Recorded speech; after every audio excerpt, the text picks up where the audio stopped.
இன்றாப் மனித உரிமை கட்சியின் தேசிய ஒருங்கிணைப்பாளர் திரு சம்புலிங்கம் அவர்களின் உரை. வீர உரையை கேட்டு பல நாட்கள் ஆகிவிட்டன. வாருங்கள் சம்புலிங்கம் அவர்களே.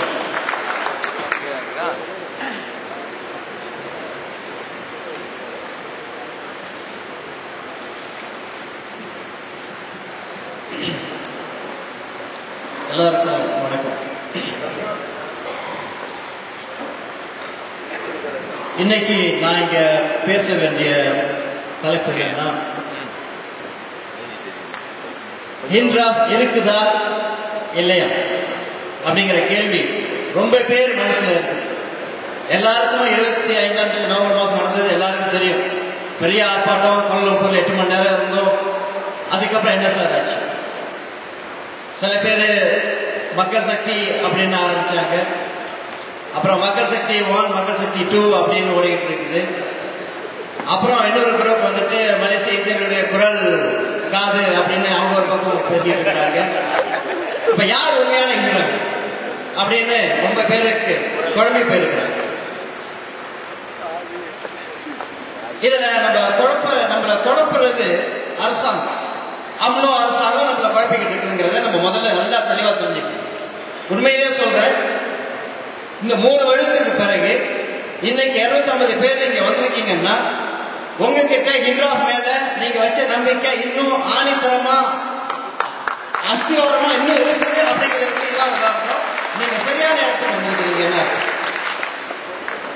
இன்றாப்ப பாத்தீங்கன்னாங்க வெரி சிம்பிள். அன்னைக்கு கோலாலம்பூர்ல எதுக்காக போனோம்?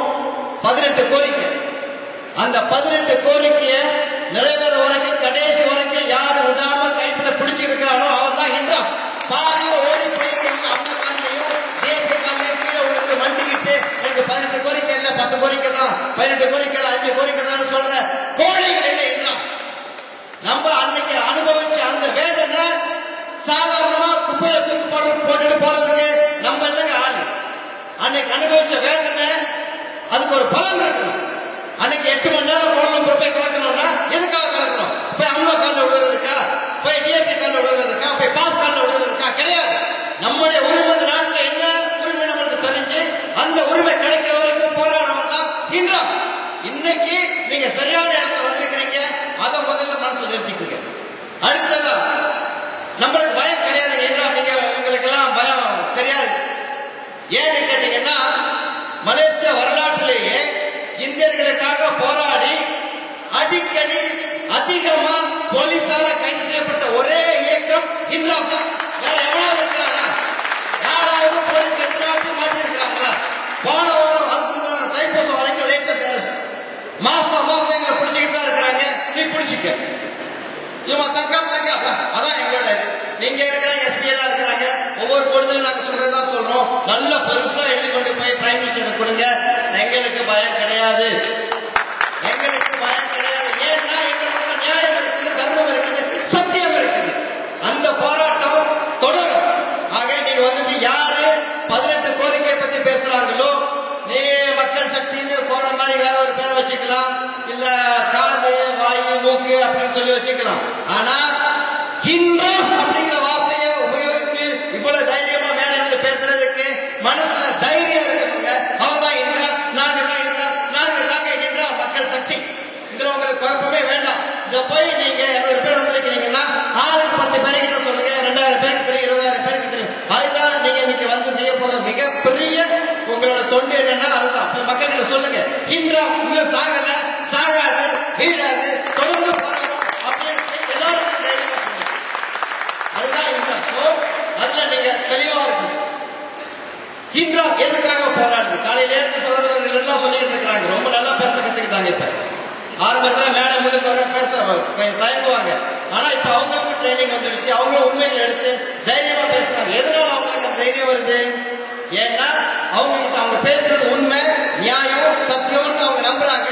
அதுதான் உண்மை. அதனால அவங்க சொந்தமா பேசுறாங்க. ஏன்னா உண்மையை பேசுறதுக்கு நம்ம பயப்பட வேண்டிய கட்டாயம் கிடையாது. ஆக இன்றாப் அப்படி என்னத்தை கேட்டுடுச்சு? உலகத்துல இல்லாத என்னங்க கேட்டுடுச்சு? இன்றாப் நம்ம என்ன கேட்டோம்னா, இந்த நாட்டில் இங்க பாருங்க, நம்மளும் பிரஜைகள், we are citizens of this country, whether you like it or not. நான் கருப்பா இருக்கலாம், அசிங்கமா இருக்கலாம், கட்டையா இருக்கலாம், புள்ளமா இருக்கலாம். ஆனா நான் இந்த நாட்டோட குடிமகன், சிட்டிசன்.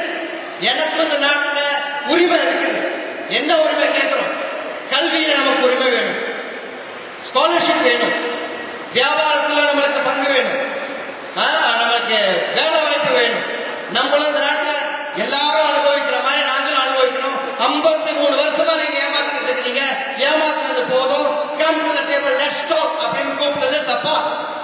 இதான் நம்ம செஞ்சோம். இதான் என்ன செஞ்சிச்சு நம்மள 50 வருஷமா இந்த அம்மோக அரசாங்கம், இந்த பாரதிய நேஷனல் அரசாங்கம் நம்மள அப்படியே வேற எடுத்துட்டு வராங்க. கரு அறுக்கிறாங்க.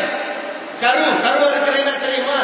வயதுல ஒரு தாய் கர்ப்பவதியா இருக்கிற போது அந்த பிள்ளையை கொள்றாங்கல்ல, அதுக்கு பேர் தான் கரு அறுக்கிறதுன்னு பேரு. உதாரணத்துக்கு சொல்றேன், 10A எடுத்த மாணவன், 7A எடுத்த மாணவன் எஸ்பிஎம் ஸ்காலர்ஷிப் கிடையாது, மெட்ரிகுலேஷன் கிடையாது, லோன் கிடையாது. ஏன் கிடையாது? ஏன்னா அவன் தமிழன், அவன் இந்தியன். அதனால அந்த ஒரே காரணத்துக்காக அவனுக்கு கிடையாது. நல்லா யோசிச்சு பாருங்க. மெட்ரிகுலேஷன் 40,000 இடம், 50,000 இடம். ஆனா மலேசியாவில் 7Aக்கு மேல எடுத்த ப்ராஜெக்ட் எல்லாம் 7,000 பேர் தான். அதுல நம்ம கணக்கு 2,234 பேரு நம்மளுடைய 7Aக்கு மேல எடுத்த மாணவர்கள் சொல்றோம். அப்ப 40,000 இடம் நீ மெட்ரிகுலேஷன்ல கொடுத்திருக்கீங்க. அந்த 40,000 பேரும் 7Aக்கு மேல எடுத்தவங்களா? நீ ப்ரூவ் பண்ணு, நாங்க கேட்க மாட்டோம். முடியுமா? 40,000 பேரும் 7Aக்கு மேல எடுத்திருக்காங்க. கிடையாது, வெறும் 7,000 பேர் தான் ப்ராஜெக்ட் எல்லாம். அதுல நம்மளால 2,234 பேருக்கு நீ இடம் கொடுக்கலன்னா எந்த நோக்கத்துக்காக நீ கொடுக்காம இருக்க? ஒரு 11 வருஷங்க 1வதுல இருந்து ஃபார்ம் 5 வரைக்கும் படிச்சு 7A எடுத்து உதயகுமார் சார் சொல்லுவாரு, எல்லாரும் பெற்றோர்கள் எல்லாம் சொல்லுவாங்க, ஐயா கஷ்டப்பட்டு படிங்க, கஷ்டப்பட்டு படிங்க, எல்லாம் உங்களுக்கு ஒரே வழி அப்படின்னு நம்ம சொல்லி பிள்ளைகளை வளர்ந்து 11 வருஷம் அவன் கல்வி போராட்டம் நடத்தணும். ராத்திரி பகல உணர்ந்து படிச்சு, அம்மா அப்பா கஷ்டப்பட்டு டியூஷனுக்கு அனுப்பி அது பண்ணி இது பண்ணி விடிய கண்விழிச்சு படிச்சு 11A 7A எடுக்கிற ஒரு மாணவனுக்கு இடம் இல்லை அப்படின்னு சொன்னாக்கா என்ன நோக்கமா இருக்க முடியும்? இதுக்காக 11 வருஷம் இந்த இலவச கல்வியை கொடுக்கிற அந்த அரசாங்கம் நல்ல மாணவர்கள் உருவாக்கணும்னு சொல்லிட்டாங்க. அந்த நல்ல மாணவனுக்கு ஏன் நீ கொடுக்க மாட்டேங்கிற? ஏன்னா நல்ல சிறந்த தேர்ச்சி பெற்ற இந்திய மாணவர்கள் பல்கலைக்கழக படிப்பெல்லாம் போய் எந்த விதமான தடங்கள் இல்லாம கத்துக்கிட்டாங்கன்னா இந்த சமுதாயம் முன்னுக்கு வந்துடும். இந்த சமுதாயத்தை முன்னுக்கு வரக்கூடாது. ஆக ஃபார்ம் 5 நீ நல்லா படிச்சா அப்பவே அடுத்த தூக்கி வீசுவேன். நீ நாசமா போ. எங்கேயாவது போய் லோன் எடு. நீ போய் யூனிவர்சிட்டியில படிக்காம உனக்கு யூனிவர்சிட்டி இடம் கிடைக்காது. போய் லோன் எடு. நீ படிச்சுட்டு வெளியே வர போது உனக்கு 2 லட்சம் வரைக்கும் 1.5 லட்சம் வரைக்கும் கடன் இருக்கும்.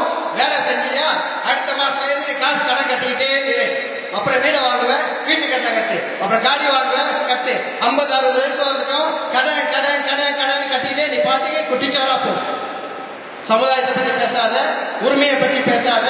உன்னுடைய இலக்கு என்ன நாட்டில், அதை பத்தி உனக்கு பேச யோசிக்க உட்காந்து இந்த மாதிரி வந்து கேட்கறதுக்கு நேரம் இருக்காது. விடிய வேலை செய்யணும். 55-60 வயசு வரைக்கும் அந்த கடனை அடைக்கிறதுக்காகவே நீ வேலை செஞ்சு போச்சு உரிமை. தமிழ் பள்ளிக்கூடத்தை பத்தி யாரு பேசுவா? கோயிலை பத்தி யாரு பேசுவா? இந்த மாதிரி எல்லாம் பேசுறதுக்கு ஆள் இல்லாம ஆக்கணுங்கிறதுக்காகவே அந்த ஃபார்ம் 5 பையனுக்கு ஸ்காலர்ஷிப் கொடுக்கறது இல்லை.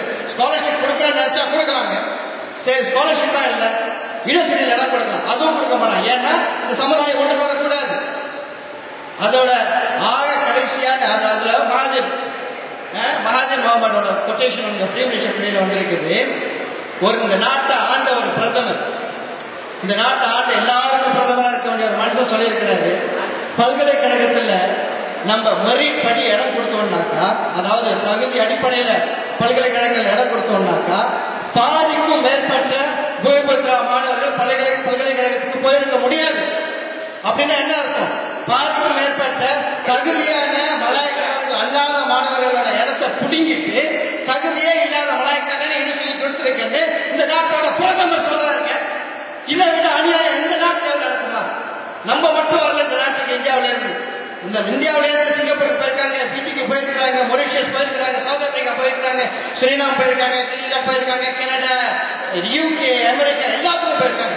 எந்த நாட்டிலேயாவது இந்த மாதிரி கேவலமா இருக்கிறோமா? கிடையாது. ஏன்னா அங்க உள்ளவங்க சரிநிகரான வாய்ப்பு நம்மளுக்கு கொடுக்குறாங்க, அவங்க சரிசமமா முன்னேறிட்டு வராங்க. ஆனா இந்த நாட்டில் மட்டும்தான் நம்ம முன்னேறக்கூடாதுங்கிற ஒரு கெட்ட நோக்கத்தோட, ஒரு அருவருப்பான திட்டத்தோட இந்த அரசாங்கம் 50 வருஷமா நம்மள ஏமாத்திட்டு வந்திருக்கிறாங்க. அதை தட்டி கேட்கறதுக்காக வந்ததுதான் இந்த இன்ட்ராக்ட். நம்ம எந்த நேரத்திலையும் முன்னேறக்கூடாது, எப்பயும் நம்ம தாழ்ந்தவங்களாவே இருக்கணும் அப்படிங்கிற ஒரே காரணத்துக்காக இடையில வந்ததுதான் இந்த இன்டர்லாக். இன்டர்லாக்ங்கிற ஒரு நாவலை பத்தி இப்ப எல்லாரும் கேள்விப்பட்டிருக்கோம். இந்த மணியம் அப்படிங்கிறவர் ஒரு சாதாரண கதாபாத்திரம் மாத்திரம் கிடையாது. அந்த புத்தகத்தை பொறுத்த வரைக்கும், இன்டர்லாக் பொறுத்த வரைக்கும், Maniam புக்கான் sekadar seorang kota sahaja. தெரியுமா? அவர் புக்கான் சத்து கேரக்டர். அவர் மலேசியாவில் உள்ள இந்தியர்களிடம் பிரதிநிதிக்கிறார். அந்த புத்தகத்தை பொறுத்த வரைக்கும் Maniyam is representing every Indian in this country. அவர் எப்படி நம்ம நாட்டுக்கு வந்தாரா, ஆடு மாடு மாதிரி, யார் உங்க அப்பா எங்க அப்பா நம்ம தாத்தா பாட்டெல்லாம் ஆடு மாடு மாதிரி அப்படியே நெரிசல் அடிச்சுக்கிட்டு போட்டி போட்டுக்கிட்டு கப்பல்ல ஏறினாங்களாம். ஏறி வெள்ளக்காரன் காலில் விழுந்து கிடந்தாங்க. அப்படியே பயம், அவங்களுக்கெல்லாம் பயம். வெள்ளக்காரனை பார்த்தா பயந்துருவாங்களாம். அவன் காலில் விழுந்து அவனை எப்படியாவது அடிமையா நம்மளாங்க அடிமை. 5000 வருஷம் வரலாறு சரித்திரம் பாரம்பரியம் நம்ம கிட்ட இருக்குதுங்க. ராஜராஜ சோழ காலத்துல இருந்து தளபதிகள் எத்தனையோ தளபதிகளை உருவாக்கி அரணூறு புகாரூர் நம்ம எத்தனையோ காவியங்களையும் சரித்திரங்களையும் வெற்றிகளையும் படைச்சுக்கிட்டு 5000 வருஷம் நம்மளோட சொந்தங்க. நம்மளுடைய வீரத்தை இவனுங்களுக்கு தெரியுமா நம்ம வீரம் என்னன்னு? இவன் சொல்றான் நம்ம வெள்ளக்காரன் காலில் போய் பயந்து நடுக்கி அப்படியே கூடி குறுகி கீழே கிடந்தோமா? இதை நம்ம பிள்ளைங்க படிக்கணுமா? யோசிச்சு பார்க்கணும். நம்ம இதை நம்ம படிக்கணுமா? நம்ம எல்லாரும் பறையர்கள், நம்ம எல்லாரும் பறையர்கள் அப்படின்னு சொல்றோம். இந்த பறையர்கள் வார்த்தைய இந்த 2 மாசத்துக்கு முன்னுக்கு நம்ம கூட பேசுறதுக்கு தைரியம் இருக்காது, வெக்கப்படுவோம், நாக்கு தூசும். இன்னைக்கு மலாய்க்கார சீனா அத்தனை பேரை பறைய பறைய பறைய பறைய பறையன்னு அந்த இடத்துல பேசிக்கிட்டு இருக்கோம். இந்த பாடம் பள்ளிக்கூடத்துல போன் பேர் வந்துச்சுன்னா உங்க மனம் கூட படிக்கிற மலாய்க்காரனோ சீனோ நம்மளை பார்த்து பறையான்னு கூப்பிடுவான். வேணுமா? மக்கள் வேணுமா? நம்மளை அடிமை படித்து நம்மளை எப்படி எல்லாம் கேவலப்படுத்த முடியுமோ, நம்மளை எப்படி எல்லாம் வஞ்சிக்க முடியுமோ, நம்ம மூஞ்சில் எப்படி எல்லாம் காரிக்க முடியுமோ, நம்மளை எவ்வளவு மட்டம் தட்ட முடியுமோ அப்படி எல்லாம் மட்டம் தட்டுங்கிற ஒரே நோக்கத்துக்காக வந்ததுதாங்க இந்த இன்டர்லாக். எதுக்கணுமா வேண்டாமா? இன்டர்லாக் வேணுமா? நமக்கு இந்த நாவல் நம்ம எதுக்கணுமா வேண்டாமா? போராடணுமா வேண்டாமா? நீங்க ரெடியா இருக்கிறீங்களா? நாங்க தயாரா இருக்கிறோம். வர 26ஆம் தேதி பிப்ரவரி மாசம் 2012 கோலாலம்பூர் இன்டர்லாக் மறுபடியும் கொளுத்தும்.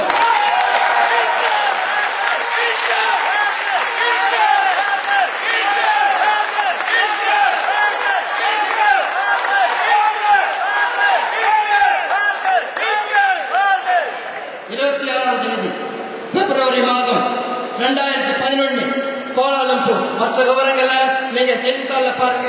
எங்களுடைய வெப்சைட் இருக்கு www.humanrightsparty.malaysia. கண்டிப்பா பாருங்க. எதை பாக்குறீங்களோ அதை பார்த்து உங்க SMS வந்துச்சுன்னா 25ஆம் தேதி நம்ம எப்படி ஃபாலோ பண்ணணுமோ, என்ன நெருப்பு இருந்துச்சோ, என்ன உத்வேகம் இருந்துச்சோ, என்ன வேகம் இருந்துச்சோ, என்ன விவேகம் இருந்துச்சோ, என்ன வீரம் இருந்துச்சோ, அதே வீரத்தோட நம்ம மறுபடியும் இந்த அரசாங்கத்தை காட்டி ஆகணும்.